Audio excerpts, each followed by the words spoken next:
उन्होंने ये निर्देश दिया और अपील की कि प्रदेश के सभी प्रवासी कामगार श्रमिकों को के साथ सम्मानजनक व्यवहार किया जाए। सभी श्रमिकों कामगारों के साथ सम्मानजनक व्यवहार किया जाए। माननीय मुख्यमंत्री जी ने यह कहा है कि जो भी श्रमिक और कामगार हैं उनकी सकुशल प्रदेश में वापसी के लिए उनको व्यवस्थित रूप से मेडिकल स्क्रीन करके फिर उनको अपने घर तक होम क्वारंटाइन में भेजने की व्यवस्था बहुत ही मजबूती से की जा रही है। और ऐसे में कहीं भी व्यक्ति यदि कहीं भी हमारे श्रमिक या कामगार साथी हैं तो पैदल ना चलें, और पैदल चलने से एक और बीमारी का खतरा भी है, सुरक्षा का भी खतरा है। और उन्होंने बार बार इस बात पर बल दिया है कि कोई भी श्रमिक पैदल ना चले, कतई ना चलें।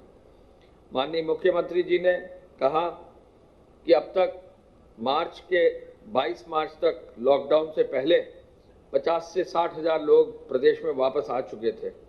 25 मार्च के बाद दिल्ली से, हरियाणा से, राजस्थान से 6 लाख जो है हमारे श्रमिक घर भेजे गए और बसों को लगाकर जो है 4000 से अधिक बसों को लगाकर, यूपी रोडवेज की बसों को लगाकर घर भेजा गया। आज की तारीख में जो भी श्रमिक आ रहा है उसको जनपद स्तर पर रिसीव करके वहाँ पर जो है उनकी मेडिकल स्क्रीनिंग करा के, मेडिकल स्क्रीनिंग के बाद उनको प्रॉपर व्यवस्था के अनुरूप सरकारी खर्च पर जो है मैं खाद्यान्न के पैकेट के होम क्वारंटाइन में भेजा जा रहा है। और होम क्वारंटाइन में भेजने के साथ ही वहाँ के ग्राम प्रधान और वहाँ की वॉलंटियर्स को ये अनुरोध किया जा रहा है कि उनका होम क्वारंटाइन के समय सहयोग दें। तो मुख्यमंत्री जी का ये कहना है कि जब 11,500 हरियाणा से भी लाए गए हैं श्रमिक भाई, कोटा से सभी छात्र 12,000 से अधिक आ चुके हैं, प्रयागराज से जो है 15,000 से अधिक छात्र अपने घर जा चुके हैं, मध्य प्रदेश और राजस्थान से अलग से फिर 15,000 लोगों को लाया गया है, गुजरात से, महाराष्ट्र से और भी जगहों से जो है लोग कुछ वाहन से भी आ चुके हैं। हरियाणा से अब जो है हम लोग 30,000 लोग आज या कल तक श्रमिक और कामगारों को जो एग्रीकल्चरल लेबरर्स हैं उनको लाने की व्यवस्था कर रहे हैं। और उन्होंने ये भी कहा कि अभी तक, आज अभी इस प्रेस कॉन्फ्रेंस तक जो है 69 ट्रेन हमारे प्रदेश में आ चुकी हैं। मुख्यमंत्री जी ने कहा जब इतनी बड़ी मात्रा में ट्रेन हमारी आ रही हैं प्रदेश में तो कोई कारण नहीं है कि किसी को पैदल चलने की आवश्यकता है। अभी तक जो 69 ट्रेन आई हैं, 69 ट्रेन जो आई हैं उनमें आगरा में अब तक 2 ट्रेन आ चुकी हैं, कानपुर में 2 आ चुकी हैं, लखनऊ में 11 ट्रेन आ चुकी हैं, जौनपुर में 2 ट्रेन आ चुकी हैं, गोरखपुर में 11 ट्रेन आ चुकी हैं, बरेली में 2 ट्रेन आ चुकी है, बलिया में ट्रेन आ चुकी हैं, प्रयागराज में 7 ट्रेन आ चुकी है, प्रतापगढ़ में भी ट्रेन आ चुकी है, रायबरेली में 1 ट्रेन आ चुकी है, वाराणसी में 2 ट्रेन आ चुकी हैं, अमेठी में 1 ट्रेन आ चुकी है, मऊ में 1 ट्रेन आ चुकी है, कन्नौज में 1 ट्रेन आ चुकी है, गाजीपुर में 2 ट्रेन आ चुकी हैं, बांदा में 1 ट्रेन आ चुकी हैं, हरदोई में ट्रेन आ चुकी है, आजमगढ़ में आई है, अयोध्या में आई है, बाराबंकी में आई है, सोनभद्र में आई है, गोंडा में आई है, सीतापुर, उन्नाव, बस्ती, कासगंज, मानिकपुर यानी चित्रकूट, और इस आधार पर 69 ट्रेन जो है प्रदेश में आ चुकी है। आज ये जिले करीब हम 40 जिलों में ट्रेन सब ले रहे हैं। 40 जिले ऐसे तैयार कर लिए गए हैं जहां ट्रेन सीधे आ सकती है। जो हमारे जनपदी जिले हैं, जहां मंडल मुख्यालय से अलग जिले हैं, उनमें भी ट्रेन की व्यवस्था कर दी है। 40 जो है स्थानों पर, इंक्लूडिंग सोनभद्र में 54 में और फिरोजाबाद में जो है टूंडला में ट्रेन लेने की व्यवस्था कर ली गई। तो इस आधार पर बहुत ही बड़ी संख्या में जब ट्रेन आ रही हैं तो मुख्यमंत्री जी का ये कहना है और अपील है, उन्होंने सबसे अपील की है और इसका प्रचार हमारे सूचना विभाग से भी अलग से होगा कि हर हालत में लोग व्यवस्था के अनुरूप आए, कोई भी अनावश्यक रूप से साइकिल या पैदल पर न चले।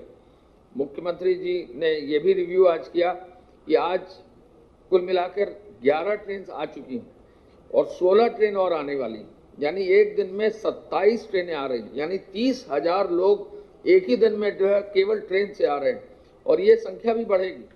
66 ट्रेनों को हमने अभी अनुमति दे दी है और 10 गुजरात की ट्रेन और हैं तो उनको भी हम अनुमति देने जा रहे हैं, यानी 76 ट्रेन जो है अगले 2 दिन के अंदर आ जाएंगी। तो लगभग 30 से 40 ट्रेन जहां एक और आने लगेंगी तो निश्चय ही इससे काफ़ी लोगों को आने में सहूलियत होगी। और इसमें पुनः अपील सबकी ओर से ये जरूर कहना होगा कि किसी भी सूरत में पैदल न चलें और साइकिल पर ना चलें, असुरक्षित ना रहें। स्वास्थ्य के लिए भी अदरवाइज भी जो है कहीं भी पैदल और अदरवाइज चलते हैं तो सुरक्षा की व्यवस्था दिक्कत होती है। माननीय मुख्यमंत्री जी ने लॉकडाउन को पूरी सख्ती से लागू करने पर प्रत्येक दशा से हॉटस्पॉट क्षेत्रों में सैनिटाइजेशन, स्वास्थ्य की व्यवस्था और डोर स्टेप डिलीवरी का भी आज रिव्यू किया है।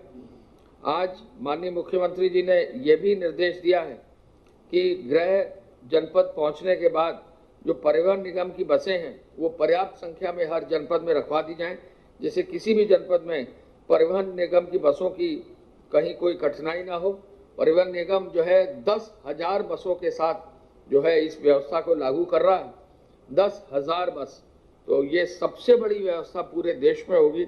इतनी बड़ी व्यवस्था लोगों को लाने की ट्रेन के माध्यम से और बसों के माध्यम से पूरे देश में कहीं नहीं हुई। मुख्यमंत्री जी ने 75 जनपदों के जिलाधिकारी के सहयोग के लिए जो आईएएस और वरिष्ठ पीसीएस अधिकारी भेजे हैं वो भी जो है उनसे भी संवाद जल्दी ही वो नियमित करेंगे और उनसे संवाद रखेंगे। साथ साथ विदेशों से आने वाले लोगों की भी आज उन्होंने समीक्षा की। आपको मालूम है कि कल विदेश से जो है एक फ्लाइट शारजा से यहाँ आएगी लखनऊ 7:45 बजे रात को, और साथ साथ आज एक फ्लाइट दिल्ली आएगी जिसमें लगभग 20 हमारे यात्री ऐसे होंगे जो दिल्ली से नोएडा और गाजियाबाद आएंगे और क्वारंटाइन में रखे जाएंगे। जो अन्य प्रदेश से वापस आने के लिए इच्छुक व्यक्ति हैं उनके लिए केवल एक ही शर्त है कि उनकी सूची बनकर उस प्रदेश से हमारे प्रदेश में आ जाए और साथ साथ उनका मेडिकल सर्टिफिकेट आ जाए। तो उत्तर प्रदेश सरकार ऐसे लोगों की अगर सूची आ जाती है और मेडिकल सर्टिफिकेशन भी आ जाता है तो उनको लेने के लिए तैयार है। ऐसी व्यवस्था हर प्रदेश के साथ की जा रही है। कोविड और नॉन कोविड हॉस्पिटल्स के अलग अलग स्थापित करने का भी आज जो है समीक्षा की गई है और मुख्य चिकित्सा अधिकारियों को कोरोना मरीजों का अध्ययन करते हुए रोगियों की केस हिस्ट्री भी तैयार करने का निर्देश दिया है। टेस्टिंग की क्षमता को बढ़ाने के लिए और पूल टेस्टिंग को भी बढ़ाने का जो है आज मुख्यमंत्री जी ने निर्देश दिया है और ये भी निर्देश दिया है कि जो भी मेडिकल संसाधन प्रत्येक जनपद में हैं उनकी व्यवस्था ऐसी हो कि सब चले, सब इक्विपमेंट चले, सभी डॉक्टर वहाँ पर ट्रेन हो जाएं और पूरी व्यवस्था को आगे ले जाया जाए। एक निर्देश आज मुख्यमंत्री जी ने और दिया है कि जो भी फायर ब्रिगेड की जो गाड़ियां हैं पुनः एक व्यापक और बृहद अभियान ऐसा चलाया जाए कि शहर में एक एक इलाके में ज़्यादा संख्या में फायर ब्रिगेड लगाकर 5-5 फायर ब्रिगेड एक साथ लगाकर पूरा एक एरिया जो है उसको डिकंटामिनेट कर दिया जाए। तो ये निर्देश डीजी फायर को अब दे दिए गए हैं। हॉटस्पॉट के लिए भी और जो मार्केट्स हैं, मंडी हैं, उनके लिए विशेष रूप से, और जो हॉस्पिटल्स के पास का एरिया है जहाँ भी इन्फेक्शन का लोड ज़्यादा है, मंडी हो, हॉटस्पॉट्स का एरिया हो या हॉस्पिटल्स के आसपास का एरिया हो, कोई भी ऐसा एरिया हो या बड़ा कोई ऑफिस हो, तो ऐसे एरियाज़ को जरूर जो है डिसइंफेक्टेशन करने के लिए निर्देश मुख्यमंत्री जी ने डीजी फायर को दिया। माननीय मुख्यमंत्री जी ने L1, L2, L3 dedicated Covid hospitals की बेड्स की संख्या का भी आज रिव्यू किया है और आपको ध्यान होगा कुछ दिन पहले माननीय मुख्यमंत्री जी ने 52,000 बेड्स का एक लक्ष्य रखा था और आपको जानकर खुशी होगी कि आज तक जो रजिस्ट्रेशन हुआ है और ये रजिस्ट्रेशन भारत सरकार की वेबसाइट पर हो जाता है, 48,000 बेड्स की व्यवस्था अब हो गई है। यानी जो लक्ष्य मुख्यमंत्री जी ने तय किया था उस लक्ष्य की पूर्ति लगभग आज या कल में स्वास्थ्य विभाग और स्वास्थ्य शिक्षा विभाग उसको कर लेगा। मुख्यमंत्री जी ने ये कहा है कि आगे जो भी वेंटिलेटर्स अब हर जनपद में जहां 2 वेंटिलेटर दिए गए थे मुख्यमंत्री जी ने कहा है कि हर जनपद में जहां पहले वेंटिलेटर नहीं थे 20 जनपद, वहां पर 5 वेंटिलेटर जो है दे दिए जाए। ये भी निर्देश आज उन्होंने दिया है। निराश्रित गौवंश के संरक्षण के लिए, भूसा बैंक स्थापित करने के लिए, गौ आश्रय स्थलों में रोजगारों की संभावनाओं को आगे बढ़ाने के लिए और इस एरिया के सेक्टोरियल नीतियों के लिए आगे बढ़ाने के लिए मुख्यमंत्री जी ने आज निर्देश दिया है। ट्रेनों की संख्या के बारे में हम आपको पहले ही बता चुके हैं कि अब तक 69 ट्रेन आ चुकी हैं और 11 ट्रेन आज आने वाली और है। तो एक दिन में लगभग 27 से 28 ट्रेनें हम अब डेली ले रहे हैं और हमारा लक्ष्य है कि एक दिन में 35 से 40 ट्रेनें जो है हम कम से कम ले लें। हमारे 40 स्टेशन जो है ट्रेन लेने के लिए तैयार हो गए हैं। जो गृह विभाग के माध्यम से लॉकडाउन अवधि में कार्रवाई की जाती है, आज तक 188 के अंतर्गत करीब 40,000 FIR यानी 39,439 FIR हो गई हैं, यानी लगभग 40,000 FIR हो गई हैं और 1,14,000 लोगों के विरुद्ध FIR दर्ज कर दी गई है। 37,000 वाहन अब जो है सीज कर दिए गए हैं और जैसा कल हमने बताया था, अब जो है चालान की राशि भी अब 16 लाख रुपया जो है हो गई है। हम ये भी आपको बताना चाहेंगे कि हॉटस्पॉट एरिया में 67 जनपदों में जो 452 हॉटस्पॉट एरिया हैं, इनमें 8,42,000 मकानों में लगभग 47 लाख लोगों को जो है उनकी हॉटस्पॉट के एरिया में व्यवस्था की जा रही है और साथ ही साथ जो कोरोना संदिग्ध है इन एरियाज में 20,000 लोगों पर भी सर्वेलेंस भी जो है किया जा रहा है। तबलीगी जमात और मरकज से जो जुड़े हुए लोग थे उन पर जो कार्रवाई की जानी थी क्वारंटाइन की, वो कर दी गई है। लगभग 2,670 लोगों को अब तक क्वारंटाइन जो है कर दिया गया है और विदेशी जो ऐसे व्यक्ति हैं, 325 ऐसे विदेशी व्यक्ति हैं जिन पर जो है वो क्वारंटाइन की कार्रवाई उनको की गई है, वो क्वारंटाइन में हैं।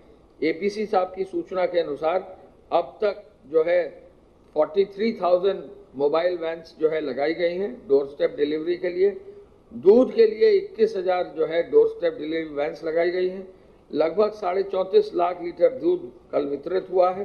किराना स्टोर्स में 51,549 51,549 जो है डिलीवरी के साधन लगाए गए हैं और राशन कार्ड में ये जानकर आपको खुशी होगी कि राशन कार्ड में जो है 3,52,22,000 राशन कार्ड में 3,04,69,000 यानी लगभग 3,05,00,000 जो है राशन कार्ड पर वितरण हो चुका है और 7,05,000 मेट्रिक टन खाद्यान्न निःशुल्क भी और सशुल्क भी दिया जा चुका है। जो कल फूड पैकेट्स हैं, लगभग 10 लाख फूड पैकेट कल बांटे गए हैं। गेहूं क्रय में भी काफ़ी तेजी आई है और गेहूं क्रय अब तक 144 लाख क्विंटल गेहूं का जो है न्यूनतम समर्थन मूल्य पर खरीदा गया है। अब तक जो उद्योग चलाने की गतिविधि है उसमें काफ़ी संख्या में उद्योगों को चला दिया गया है, लेकिन जो 1,000 रुपया श्रमिकों को दिया जाता था, नगरी को, ग्रामीण को, निर्माण श्रमिकों को, अब कुल मिला के 30,94,000 30,94,000 यानी लगभग 31 लाख लोगों को 309.38 करोड़ रुपया जो है 1,000 रुपये की दर से दे दिया गया उनके खाते में और ये बहुत ही अधिक और बड़ी धनराशि है जिससे जो है सभी लोगों को इसमें लाभ मिलेगा। माननीय मुख्यमंत्री जी ने पुनः इस बात का निर्देश जरूर दिया है कि जो हमारे कोरोना वॉरियर्स हैं उनकी पूरी सुरक्षा की जाए और उनकी पूरी सुरक्षा करने के लिए जो भी करने की आवश्यकता है वो कार्य जो है किए जाएंगे। पुनः उनकी ओर से मैं रिपीट करना चाहूँगा कि लोग पैदल ना चलें, इस ओर जो है हमारा ध्यान सबको ओर आकृष्ट करने का है। राजस्व विभाग ने आज ऐप भी डाउनलोड किया है, आज ऐप भी माननीय मुख्यमंत्री जी के हाथों से जो है उसको लॉन्च किया है। ये ऐप सभी लोग डाउनलोड कर सकते हैं और इस ऐप का भी जो है लोग लाभ ले सकते हैं। ये प्रवासी राहत मित्र ऐप है जो हमारे प्रवासी व्यक्ति जो हैं उनके लिए है। और इस ऐप के माध्यम से जो यूनाइटेड नेशंस डेवलपमेंट प्रोग्राम के सहयोग से विकसित हुआ है, इसमें प्रवासी नागरिकों को सरकारी योजना का लाभ, स्वास्थ्य की निगरानी, कौशल के लायक नौकरी और आजीविका प्रदान करने के सहयोग के लिए डेटा कलेक्शन का ये ऐप है। ये ऐप भी आज लॉन्च हो गया है और इसको जो है www.rahatup.in पर जो है देखा जा सकता है और इस ऐप के माध्यम से सभी श्रमिकों को आगे लाभ मिलेगा। मैं प्रमुख सचिव स्वास्थ्य से चाहूँगा कि कृपया अपनी ओर से जो है विवरण विस्तृत देने की कष्ट करें। धन्यवाद। प्रदेश में इस समय जो एक्टिव इन्फेक्शन के केसेस हैं उनकी संख्या 1821 कुल अभी तक जो लोग पूरी तरह उपचारित होकर डिस्चार्ज हो चुके हैं उनकी संख्या 1261 कुल अभी तक संक्रमण के 3145 प्रकरण सामने आए हैं जो 68 जिलों से मिले हैं। इनमें से 68 जिलों में से 9 जनपदों में इस समय कोई भी एक्टिव इन्फेक्शन नहीं है। कुल 63 डेथ्स इसमें हुई हैं। जो सैंपल कल टेस्ट किए गए उनकी संख्या है 4848 सैंपल्स कल टेस्ट किए गए। तो लगातार जो लैब्स की स्ट्रेंथनिंग की गई है, उसका एक्सपेंशन किया गया है, लैब्स की संख्या बढ़ाई गई है, उसका आप परिणाम देख रहे हैं कि शुरू में 200-250 टेस्ट से बढ़ के अब हम 4848 टेस्ट हमने कल किया है।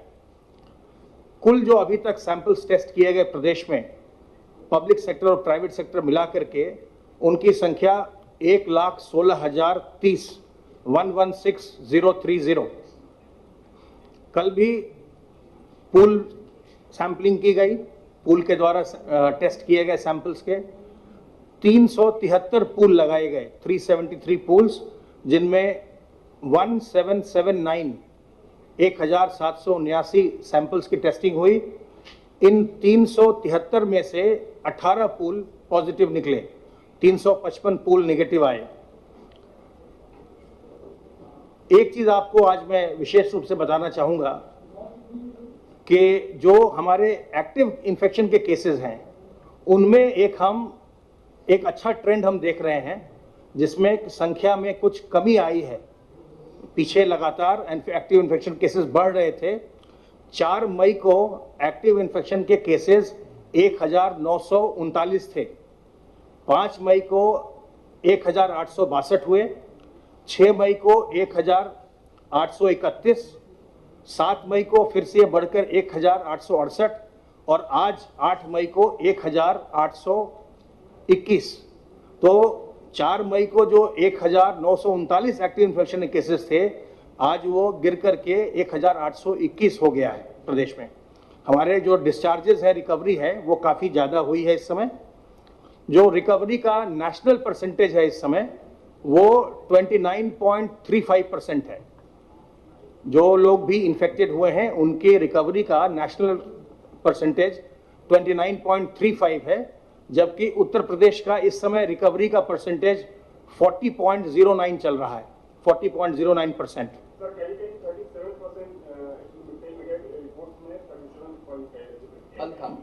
कल ना, मैं तो आपको अभी के आंकड़े से बता रहा हूँ। 3145 टोटल है और उसमें से डिस्चार्जेस 1261 है, इससे आपको मैं बता रहा हूँ। जो सर्वेलेंस की कार्रवाई है वो हमारी निरंतर चल रही है और सर्वेलेंस अब तक सर्वेलेंस की 60,147 टीम्स ने काम किया है, 60,147 टीम्स ने काम किया है और प्रदेश के 50,43,903 घरों का सर्वेक्षण किया गया है। हेल्थ विभाग के टीमों के द्वारा लोगों का सर्वेक्षण किया गया है, जिसमें 2,52,15,344 लोगों का 2,52,15,344 पर्सन्स की स्क्रीनिंग की गई है, उनसे संपर्क किया गया है और उनके हालचाल पूछा गया है। जिनमें भी लक्षण दिखाई पड़े हैं उसकी रिपोर्टिंग की गई है और उस पर उनके फिर आगे टेस्टिंग इत्यादि की कार्रवाई की गई है। आइसोलेशन वार्ड्स में आज के दिन 1885 लोग हैं जो विभिन्न चिकित्सालयों में या मेडिकल कॉलेजेस में हैं, और जो फैसिलिटी क्वारंटाइन है उसमें 9575 लोग इस समय फैसिलिटी क्वारंटाइन में हैं। आरोग्य सेतु से उसमें निरंतर लोग ऐप डाउनलोड कर रहे हैं प्रदेश में, और उसमें जो अलर्ट्स आ रहे हैं उसके लिए ये व्यवस्था बना दी गई है। पहले हम सीधे सारे के सारे डेटा को हम डिस्ट्रिक्ट्स को भेज रहे थे, अब ये व्यवस्था बना दी गई है कि जो हमारा कंट्रोल रूम है स्टेट का, हेल्थ डिपार्टमेंट का, वहाँ से जिनके भी अलर्ट्स आ रहे हैं उनको फोन टेलीफोनिक कॉल्स जा रहे हैं, और उनको हम टेलीफोनिक कॉल्स करके उनका हालचाल पूछेंगे, और अगर उनमें कोई लक्षण पाया जाएगा तो उनको रिकमेंड किया जाएगा कि आप अपने परीक्षण कराएं, अपना टेस्ट कराएं। हमारा हेल्पलाइन जो है उसका नंबर आप जानते हैं, 1800 180 51 45। किसी भी व्यक्ति को अगर ऐसा लगे कि उसमें कोई लक्षण आ रहे हैं, सर्दी खांसी जुकाम या सांस लेने में तकलीफ आदि, तो इस नंबर पर फोन करें, सलाह प्राप्त करें। आपको हमारे जो कंट्रोल रूम में बैठे अधिकारी हैं वो लोग बताएंगे कि आपको घर पर आराम करना चाहिए या आपको नजदीकी चिकित्सालय में जाकर के अपना परीक्षण कराना चाहिए। 1800-180-5145 हमारा हेल्पलाइन नंबर है। आज आपके माध्यम से फिर मैं ये अनुरोध करना चाहूंगा कि कोविड के साथ साथ हमें नॉन कोविड केयर भी लोगों को उपलब्ध कराना है। लोगों को किडनी संबंधित समस्या या जो इंजरीज होती हैं ट्रॉमा की या कैंसर की या लिवर की या और जो चीज़ें हैं, डिलीवरी है, महिलाओं का जो एंटीनेटल केयर है, वो सब उपलब्ध कराना है। तो जो प्राइवेट सेक्टर के अस्पताल हैं उनसे हमारा अनुरोध है कि वो जो इन्फेक्शन प्रिवेंशन का प्रोटोकॉल है उसका पालन करते हुए बिल्कुल निर्भय होकर के अपनी सेवाएं लोगों को उपलब्ध कराएं। इस संक्रमण के काल में उनकी ये बहुत बड़ी सेवा होगी लोगों के लिए और बहुत बड़ा योगदान होगा। आपके माध्यम से एक बार फिर मैं रिपीट करना चाहूँगा कि ये जो बीमारी है, संक्रमण है, इससे घबराने की आवश्यकता नहीं है। सावधान रह के हमें अपना बचाव करना है, क्योंकि इसका न तो अभी कोई वैक्सीन है न इसके लिए अभी कोई दवा बनी है। तो बचाव ही इसका अभी एकमात्र रास्ता है, और हम सावधान रहकर और कुछ प्रोटोकॉल का पालन करके हम अपना बचाव कर सकते हैं। साबुन और पानी से बार बार हाथ धोते रहें। सोशल डिस्टेंसिंग अर्थात कम से कम 2 गज की दूरी मेंटेन करें। जहां भी आप सार्वजनिक स्थल में जाएं अपने मुंह और नाक को ढकें, उसको मास्क से या रुमाल से, गमछे से, दुपट्टे से मुंह और नाक को कवर करें ताकि आपको दूसरा को इन्फेक्ट न करने पाए, और अगर आप संक्रमित हैं तो आप दूसरे को इन्फेक्ट न करें। साथ ही साथ इस बात का विशेष ध्यान रखें कि इसमें जो बुजुर्ग होते हैं और जो जिनको पहले से कोई बीमारी है उनको ये संक्रमण ज़्यादा परेशान करता है, इसलिए उनको बचाना है। अपने बुजुर्गों को बचाना है, जिनको भी पहले से कोई बीमारी है उनको बचाना है, उनको स्वयं भी अपना ध्यान रखना है, और हम लोगों को भी ध्यान रखना है कि हम भी किसी भी बुजुर्ग के नज़दीक न जाएं। उनसे अगर हमें कोई बात करनी है हम दूर से बात करें, उनके नज़दीक हम न जाएं। अगर हम किसी को जानते हैं, कोई गर्भवती महिला है या कोई व्यक्ति ऐसा है जिसको पहले से कोई बीमारी है, हम उसके नज़दीक बिल्कुल न जाएं। हम दूर से ही उनसे बातचीत करें और दूरी मेंटेन करें ताकि उनको किसी प्रकार का संक्रमण न होने पाए। आखिर में मैं आप लोगों से यही, आपके माध्यम से यही कहना चाहूँगा कि सरकार इस पूरे प्रकरण में जो जांच की सुविधा है और चिकित्सा की सुविधा है ये निःशुल्क उपलब्ध करा रही है। और जो हमारे प्रवासी आए हैं इस समय बड़ी संख्या में ट्रेन से और दूसरे माध्यम से जो आ रहे हैं गांव में, उनके लिए 21 दिन की होम क्वारंटाइन की व्यवस्था की गई है। उनको अपने घरों में ही रहना है, और जो सोशल जो नॉर्म्स हैं, जो हमारे कम्युनिटी सर्वेलेंस की बात है, उस पर हमें बहुत जोर देना है। जो गांव में जो ग्राम प्रधान की अध्यक्षता में समिति बनाई गई है, ग्राम निगरानी समिति, और जो शहरों में मोहल्ला निगरानी समिति बनाई गई है, इनकी भूमिका बहुत ही महत्वपूर्ण है। इनको अपनी जिम्मेदारी का निर्वहन बहुत ही चौकसी के साथ करना है, और प्रतिदिन ये सुनिश्चित करना है कि जो लोग बाहर से आए हैं वो अपने घर में ही हैं, होम क्वारंटाइन का पालन कर रहे हैं, अपने सामाजिक दायित्वों का पालन कर रहे हैं। इस बीमारी से घबराना नहीं है, न ही ये कोई स्टिग्मा है। ये संक्रामक बीमारी है, ये किसी को भी हो सकती है।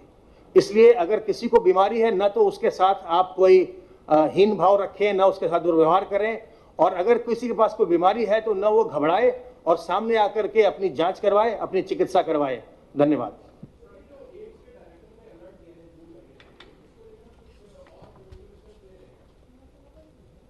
इसका एक ही तरीका है, सोशल डिस्टेंसिंग, फेस कवर करिए, हैंड वॉश करिए।